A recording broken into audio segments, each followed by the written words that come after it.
Good morning, everybody. Welcome to another real life education through real life stories.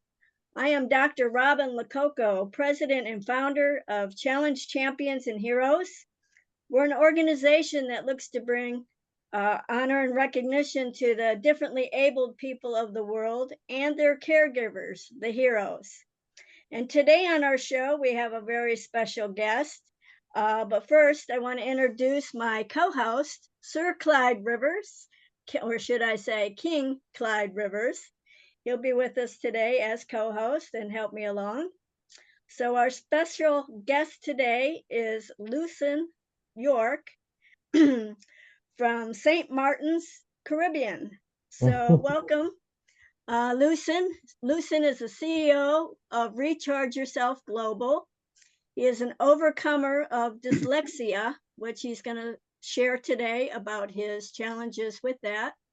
He serves humanity as a youth leader for several nonprofit organizations, and he has authored and co-authored 2 books. So, Lucien, we welcome you today to the show. Let me speak on behalf. He has to log back in.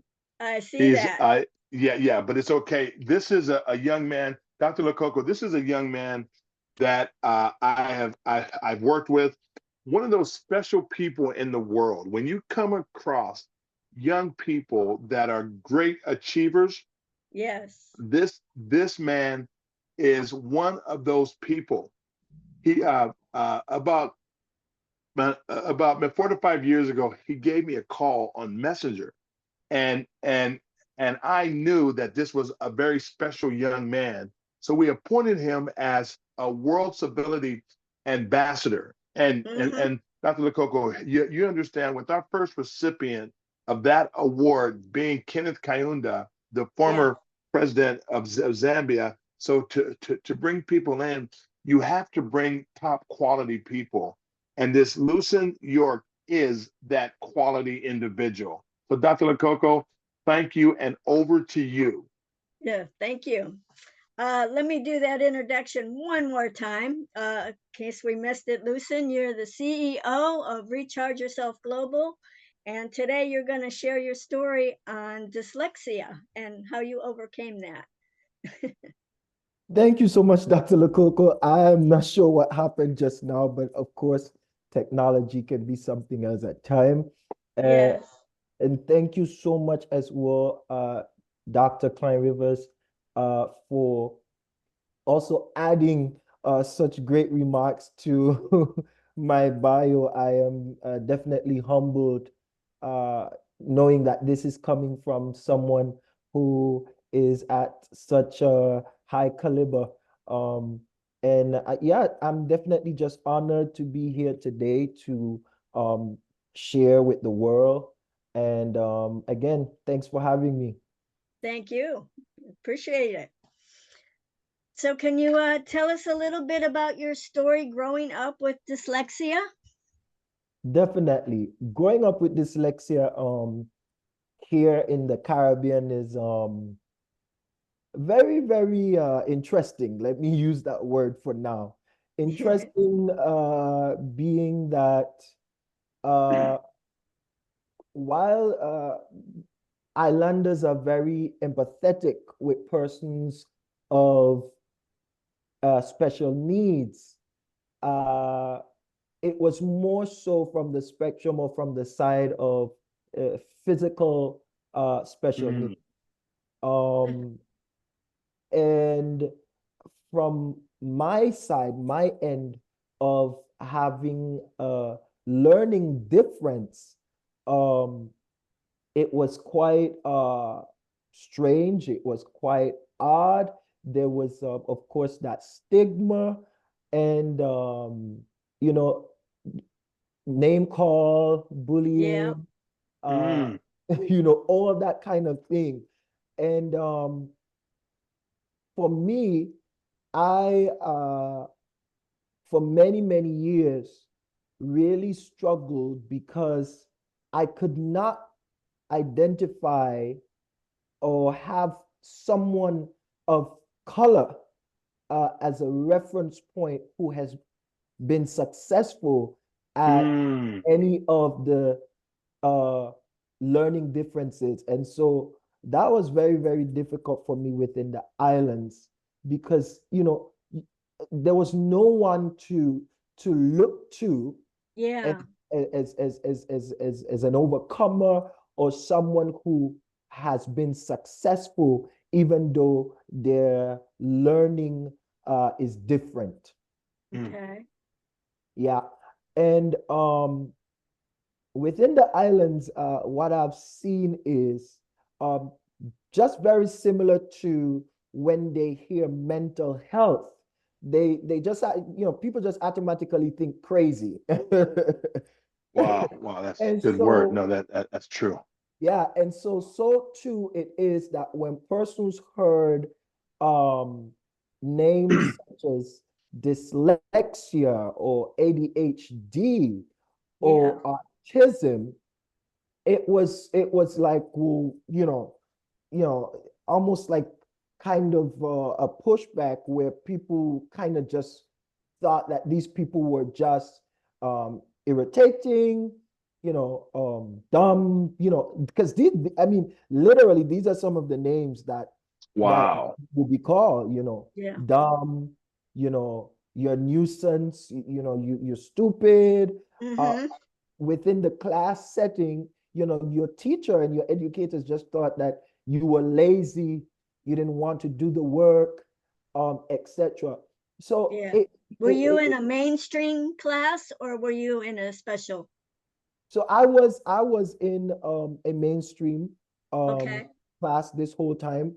Um uh there was a special education uh facility, but at the very early stages of that institution, there were not much provisions or a curriculum for persons who were diagnosed or had any of the neurological differences. And Yeah. so I think only after some years, um, it has changed, and a lot of improvements have been made to the curriculum to better serve persons with a learning difference. Great. Listen, let me ask you a question, Lucian. Would you say, and I understand that sometimes the islands, uh, yeah, he just left again. But this is a question I want to ask him, Dr. Makoko. Okay. Sometimes I think the islands, uh, are not per se as current with the issue. And Dr. Coco, I love the comment that he brought up about there's something about a physical disability, but a mental one Yeah, is looked at differently. Have you seen that in stuff that when you deal with those things? I have. I have the mental issues, and there's so many more that they're not seen, but the actions, and that's what makes people not understand it because they don't understand why they're have trouble acting different, and the way they do things is different. Or you've seen the as far as Yeah, actions, because with the that's a mental disabilities. aspect. Mm-hmm. Yeah, yeah. This is listen. This is a question that I want to ask you. With with the the Caribbean may not have as much state of the art uh, uh, t- training methods and models that we have. So basically, you were a pioneer. You were you were a pioneer that really exposed your country to this. Is that what I'm hearing you say a little bit? Yeah, one of I'm sure that they would have had persons um diagnosed before myself. Um, but I guess just like myself, like you're saying, the lack of resources and Yeah. training just kind of left everyone up to doing their own research and taking things into their own hands. Yeah. Hmm. I'm That sorry. stands true even here in the United States. You know, when people are diagnosed with a learning disability, the doctor doesn't really connect them with tools to help them. They're just, here's your diagnosis, be on your way, and you got to figure it out. Yeah. Wow. What is your government doing to help bring awareness to this? Is your government strong with actual campaigns for like special needs, especially dyslexia? Are they more cognizant, or are you a pioneer that's bringing the awareness to the government? Well, so as of right now, that is definitely my mission, to be that individual that, like you says, uh, pioneers the work. Um, of course, from time to time on some of the different days celebrating, and which most times I know of persons recognizing Down syndrome day. But really, besides that, you never heard Yeah, anyone acknowledging Dyslexia Awareness dyslexia. Day or Autism Day or anything Hmm. of that sort.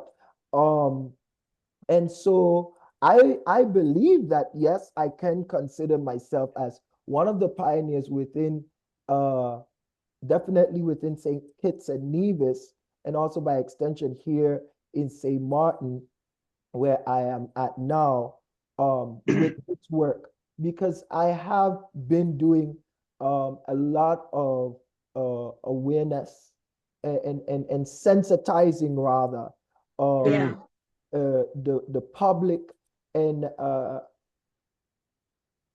working with a lot of families, because the thing is that this, uh, just like broad special needs, uh, learning differences is such a sensitive subject. It's such a sensitive space, um, mm-hmm.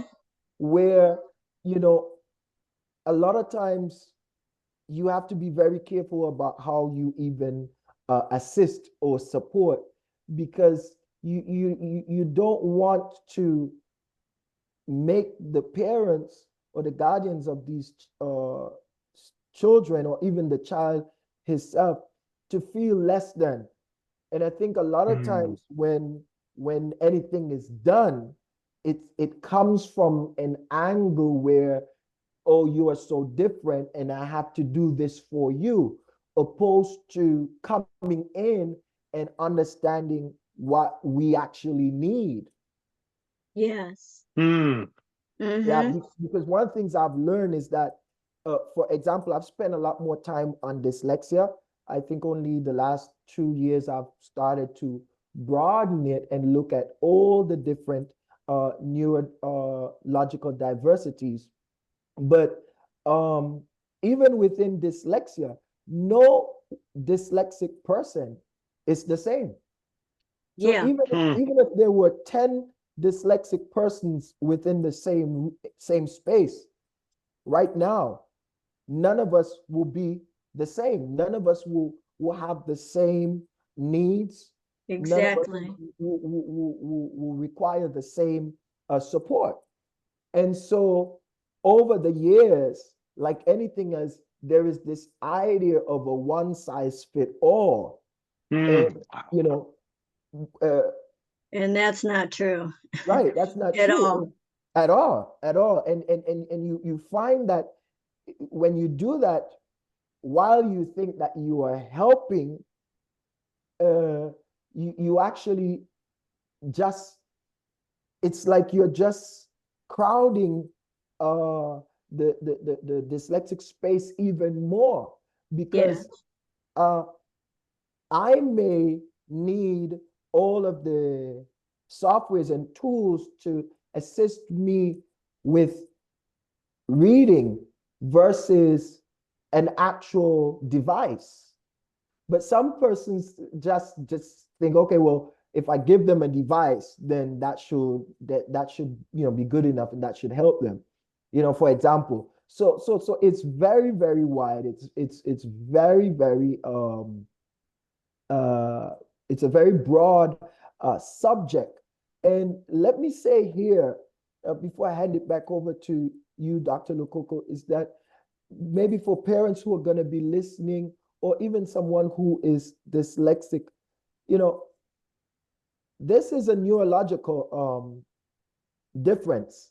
Yeah, learning disability. And one of the things one of the things I have been trying to do in sensitizing persons, Dr. Lokoko, is having that shift and change in language. And I know Dr. Rivers is going to be very proud of me for this, because I know he talks about this a lot.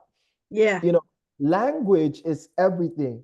And so, you know, back then when I was diagnosed and I had no idea and I was still doing my research, I just thought it was a learning disability. I just thought, well, you know, I had a disorder. But now I'm realizing that it's not necessarily a learning disability, but it's a different ability. Yes. You know? That's why I like to say differently abled. Right. Because exactly. each individual has a different way of learning and dealing with whatever they have to go through.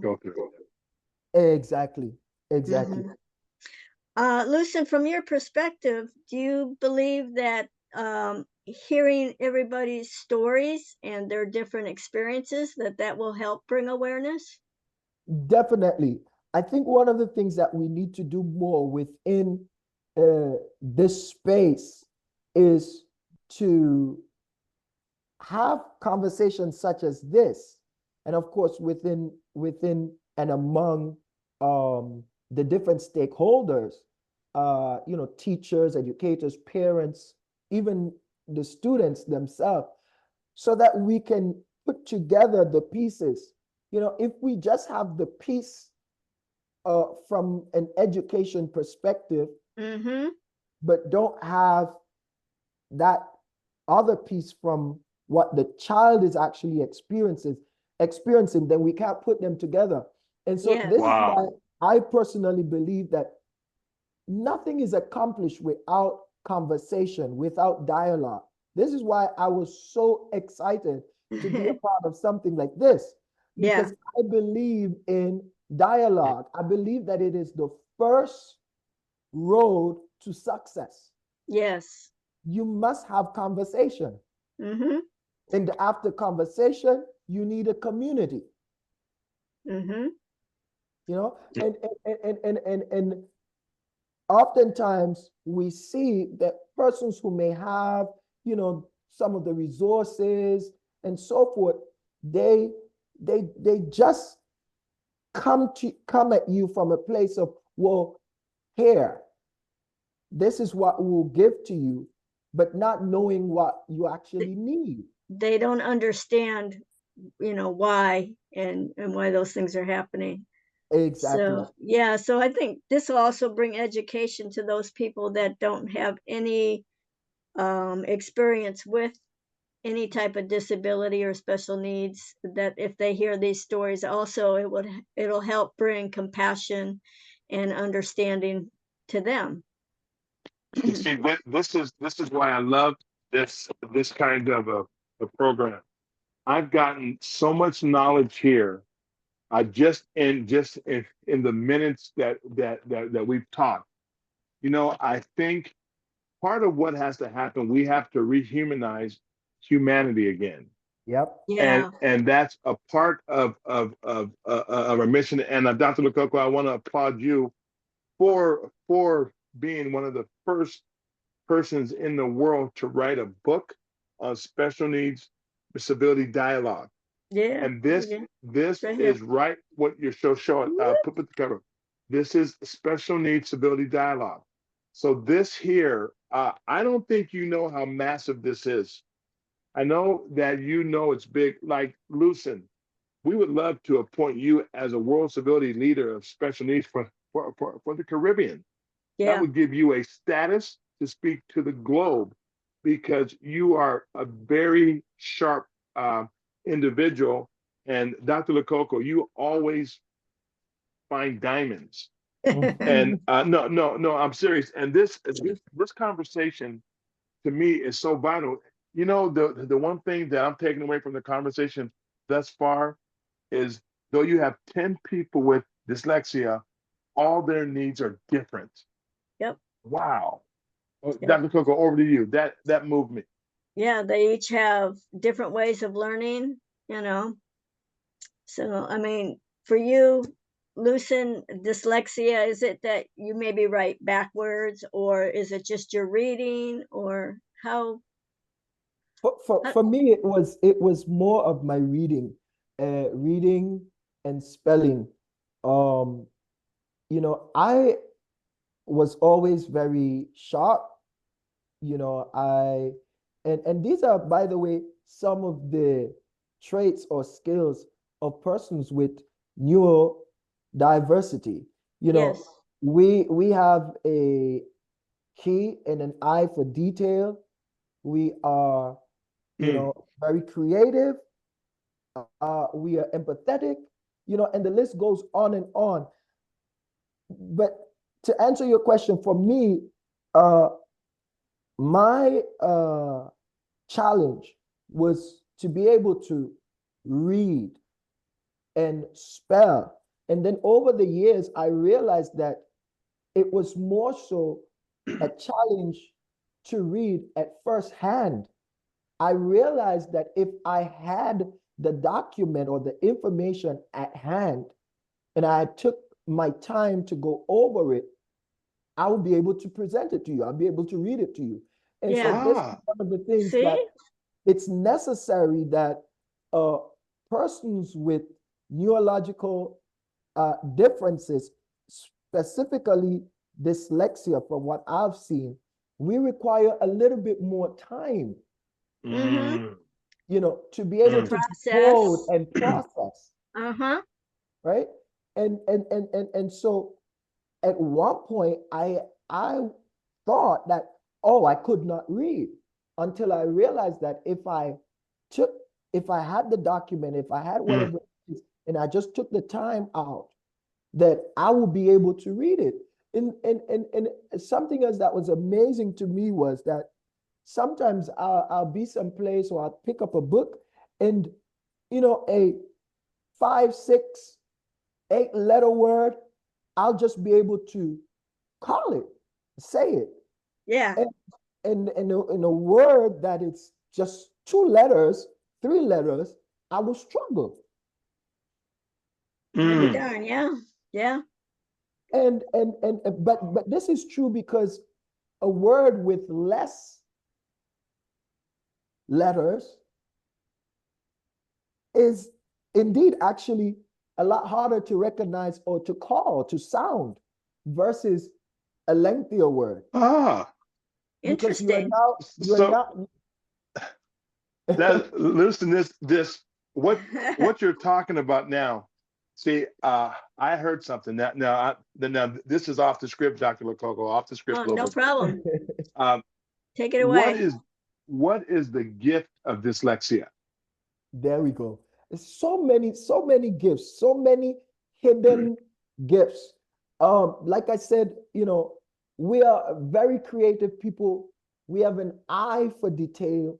Mm-hmm. We're very innovative. Innovation is one of our biggest skills as a dyslexic person. And talk about the ability to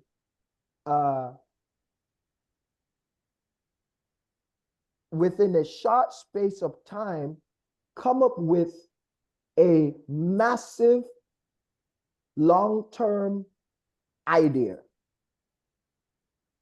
Because we That see sound like you, the Dr. bigger Rivers? picture. We see the bigger Absolutely. picture. So We true. see the bigger picture. Yeah. But at the same time, can pay attention to the details that's needed Yep. to produce that big picture. And have a memory for all that. And exactly. And also, actually, as a matter of fact, one of the ways that I know that I was able to develop my muscle memory and develop my reading skills is because of the ability to remember and to have a what you call a photogenical memory. Yep. So if I seen it long enough, if I've seen it more than once, twice, three times, then the mind begins to easily recognize it. Which is another gift that so-called able-bodied or whatever you want to say, they don't have that Right. extreme memory. So that's a gift. You know what I would like, Dr. Lococo, I'd like to make a recommendation on the show. Yeah. I think let's begin, because we use the word differently abled. Yes. Well, let's highlight on the difference and the able as well. Does that make sense? Like he's given us the benefit of dyslexia. I Yeah. think differently able, sometimes just I see people major on the non-positive aspect. But what's the positive aspect? Because the differently able are still able. And Dr. Coco, I love the fact that you have that concept. Yes. See, that's a concept that you already have, and you bring that into existence a lot of times. And I love the fact that we're talking about the gift. Yes. Because someone that's born a specific way, the master has a design. Right. And the actual design doesn't always fit in the script that man creates, but it fits in the script that God creates. But that's the beauty of it. God has made us each individuals, you know? Right. That's the beauty of it. Dr. Coco, over to you. So, Lucien, in your overcoming, you've also written some books. Can you tell us about those? Well, I only have one presently, which is of my own that I've written, The Boy with Dyslexia and His Friend. The other, I was a co-author of a book entitled Not Alone, through my mentor and good friend, Dr. Sam Ibobe. Shout out to him. Actually, it was his constant encouragement and motivation that really pushed me to writing and expressing my creative writing skills. Because even though I, in the past, struggled with reading and writing, I always loved to read and write, right? Because again, one of the skills, one of the gifts of a dyslexic is creativity. Yep. And hence, I decided to use my creative writing skills to tell my story. Yeah. In this children's book, The Boy with Dyslexia and His Friend. And really the book, when I wrote the book, I wanted to, the idea of the book was to, one, use my creative ability, but also to raise awareness and like I've been saying, to sensitize those people around me, and to bring that awareness about the great gift that dyslexic persons are to the community, right? And so trying to change that narrative from where we see persons who are disabled, which is the word that we're trying to get rid of, to see them as someone who is differently abled. And also, the intention of the book was to just promote inclusion and diversity among the people, because as dyslexics, persons with ADHD, autism, we are not in our own world. We are very much a part of everybody else's world. Yes. And one of the things that I've seen while it may seem good from one angle, where there is this idea that, okay, let's put all of the persons with neurodiversity in their own space. Yeah, in this box. Yeah, And let's everyone else over here. right. Yeah. So, but we are very much a part of the wider community and the world Mm. at large. Yeah. As a matter of fact, we are a greater portion. I dare to say that we are a greater portion of the world, and also spaces such as entertainment, entrepreneurship, you know, and if the workforce would hone in and make the right provisions for persons with neurodiversity, they will see how much these individuals can be of an asset Yes, Very in good. their establishment. I agree. So would you call that embracivity? Yes. You beat Dr. me to it, Lococo, Dr. Rivers. Dr. Lococo has created a We were word. talking about language, and that's Yes. Doctor, my new word that I share created. what your word is. Yes, share it, please. Embracivity, which means Wow. to be hemmed or surrounded by love, and civility means the human condition. So to Right. embrace the human condition with love. So you put that word, Lucien, into your Definitely. I'll put it in right your in my context. pocket. Embracivity. See Embracivity. this. This is so. This is so. Uh, uh, this is good for me, Dr. Lococo. When you thought about starting this, and you came to me, I was like, nah. And then I thought about it. I go, man, people don't know. Yeah. Like Uh-huh. you just informed me of something that I never thought about. So this this show here is That's such what it's all a about. yeah, man, it's just beautiful, man. This is just his stories. This is beautiful. Dr. Lococo, thank you for creating this, man. Yes, indeed, indeed. Thank you so much, Dr. Lococo. And as I continue to develop myself and do further research, because I really want to dominate this space, Yes. um, and to bring uh, that change to persons who are differently abled. And Differently abled. I say that because, just like you're saying, Dr. Rivers, I have been constantly reminded that people just don't know. You know, people truly just don't know. You know, a lot of times when I talk to a lot of the parents that I've been working with on a small group, small scale, um, you know, there's a lot of frustration among our parents. Um, Mm. and and of course among the individual themselves, because one of the things is that we're always misunderstood.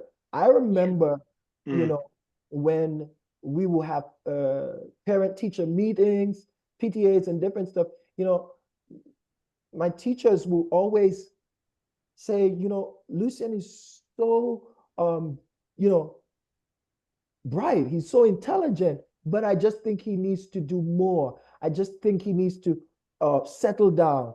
He talks a little bit too much. You know, he Mm. doesn't stay focused. You know, these different areas. And I've realized one of the things I said a couple years ago. I think it's on my Facebook page.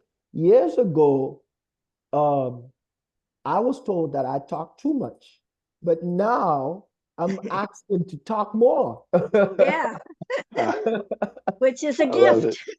which is a I gift, love it. you know? And I so love it. it's amazing that if we will actually uh you know, and this is my one of my hopes, one of my goals, especially among the Caribbean islands. I know that there are little things that have been done here and there. For example, there is a Caribbean Dyslexic Center in Barbados.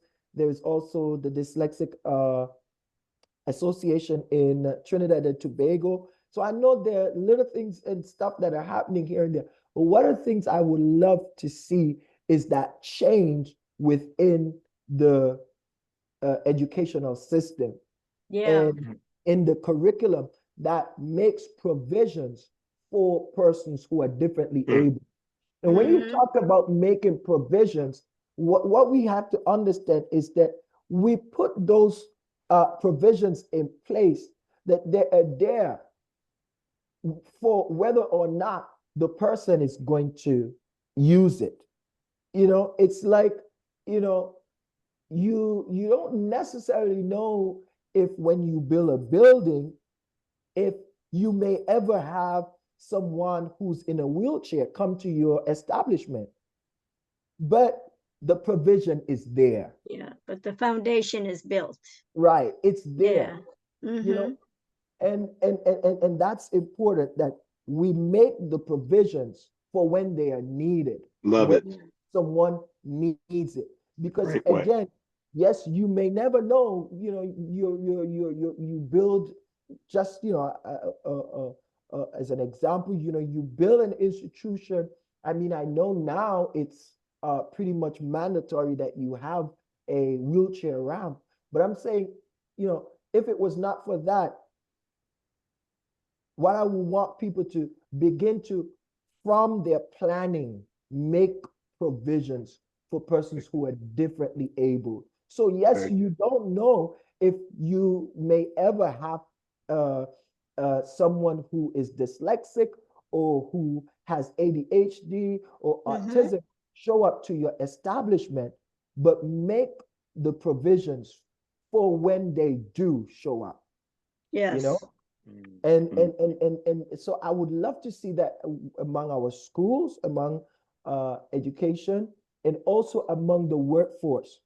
I wish if there could be that level of inclusion within our workforce, where provisions are being made for persons with neurological differences. Not when they get there, you're making those provisions. So I'm saying, have a consultant, someone who can advise you on, you may not have everything, but maybe the basic stuff that's needed to support these individuals. Because like I've said before, persons agree. who are neurological, who have neurological differences, they bring so much. They bring so much to the table, and they offer so much. And the more provisions are made for them, watch this, the more performance you'll get out of them. Yep. Yes. And more we can learn from each other. Wow, Exactly. Absolutely.